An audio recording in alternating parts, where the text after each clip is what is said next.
Hello, আজকে তোমাদের জন্য নিয়ে চলে এসেছি হেলদি এবং টেস্টি একটা ওটসের রেসিপি।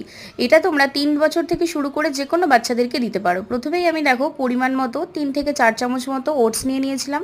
ওটসটা কিন্তু আমি গ্রাইন্ডারে গ্রাইন্ড করবো না, এরকমই রেখে দেবো। আর তার মধ্যে একটা মিডিয়াম সাইজের পেঁয়াজ চপড করে দিয়ে দিয়েছিলাম, আর দিয়ে দিয়েছিলাম গাজরের কুচি। আর লাগবে একটা ডিমটাকে ফেটিয়ে দিয়ে দেবে, এবার পরিমাণ মতো নুন, মিষ্টি আর 1 চিমটে হলুদ দিয়ে দেবে। এরপর মিক্সচারটাকে সুন্দর করে মিশিয়ে নেবে। যদি ভীষণ গাঢ় মনে হয় তাহলে একটু জল অথবা দুধ অ্যাড করে নিও। জলও দিতে পারো, দুধও দিতে পারো। আমি দুধ দিইনি বলে এখানে জল অ্যাড করেছিলাম। থিকনেসটা ঠিক এরকম আসবে।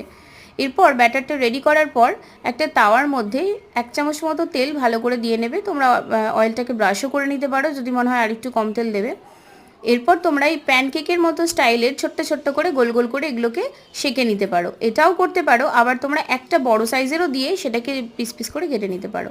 তো দেখো একদম রেডি হয়ে গেছে হেলদি এবং টেস্টি একটা ওটসের রেসিপি।